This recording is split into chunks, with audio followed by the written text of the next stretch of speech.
Sarah Walker here. Let's continue with veterans' health benefits and how the Trump administration is changing everything, they say for the better. But the jury is out on that. The changes save the country lots of money, but at what cost to our brave veterans who fought for us? Veterans' health care has always been a sacred pledge, a promise exchanged for sacrifice. But in Donald Trump's second term, that promise is being reshaped, repackaged, and in some cases, quietly outsourced. Trump's rhetoric remains bold.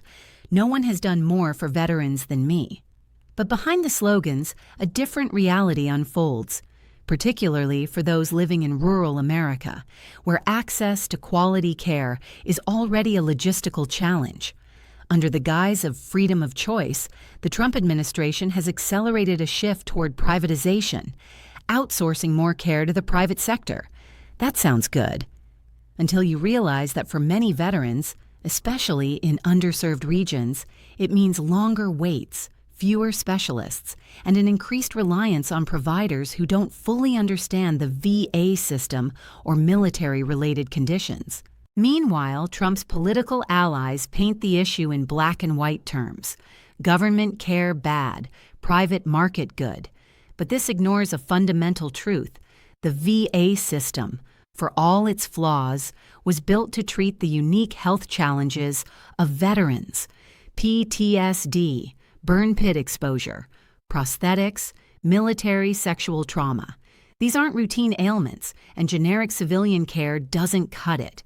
To make matters worse, partisan messaging has drowned out nuance. Anyone who criticizes the shift is branded as anti-veteran.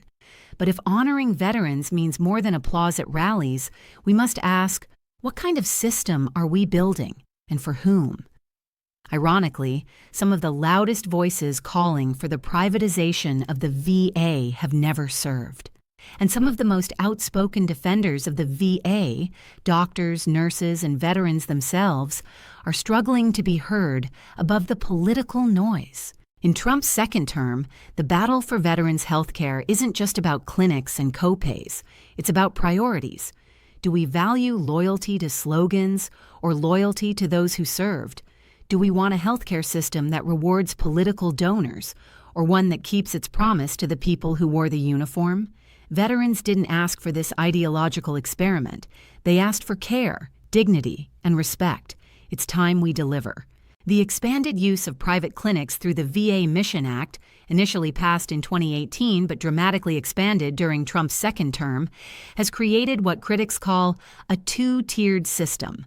The best care remains in VA hospitals, but the funding and resources are quietly being drained away, diverted to private providers whose oversight is looser and whose outcomes vary.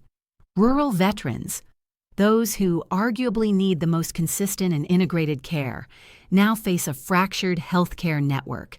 Many have to drive hours, not to the nearest VA hospital, but to a private clinic that may or may not accept them. If they don't like the care, tough. The much-touted choice is often an illusion. We need you to subscribe. A donation would be nice as well. With Trump's tariffs, coffee has gotten very expensive.